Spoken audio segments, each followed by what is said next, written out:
you said that you're doing this partly because you want to express yourself. And I totally connect to that. Expression of the self is like it's what makes you just feel joyous, I think. But what is it that you find, what kind of things are the hardest things for you to express yourself? Myself, yeah. For ages, just found it really difficult to express my truth.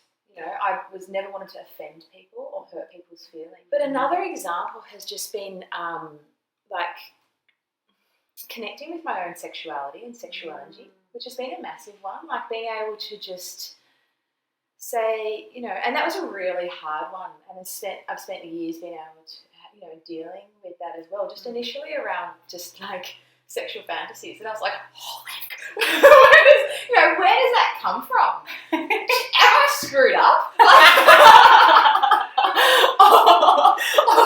And I was just like, okay, just don't think about that one, or you know, and just my I'm own, not normal. I'm just my own sexual energy, and just being able to. Or, you know, I was working for an aid and development organisation where we were constantly talking about gender justice. So I felt like, well, if I'm expressing myself as a woman in this way, and I actually feel really empowered doing that, for instance, doing burlesque or striptease, dancing or something like that, I was like, is that contradictory? Yeah. And I was like, well, I feel like this is how I want to express and explore myself at the moment, because it felt like that's where a blockage was in me.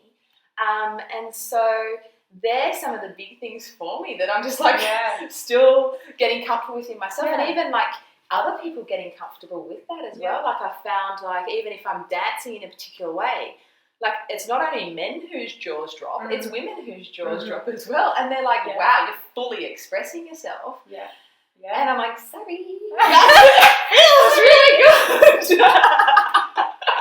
And so I think that's like part of our own role of when we're expressing ourselves authentically or being really true to ourselves, that might make other people uncomfortable, probably because they actually have something within them that wants to be expressed and that may be being repressed as well. And there's kind of, you know, ideas around what a woman is in this society and how they should behave. And, you know, although we've come a hell of a long way, there's still so many conditions placed on women. Or boxes that you put into. Like if I'm going to express myself sexually in a particular way, you go to and label me as a vixen or a minx or a slut or a whatever you want to call it. You know, there's all of these labels that we give. And they're all derogatory for women. And they're all derogatory. Not necessarily for men. Exactly. So that's just a space that I'm really, exploring. I'm very glad you're exploring that and expressing yourself. Thank you.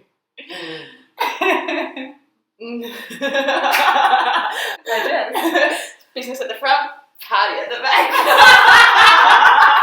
I think we're going to cut it.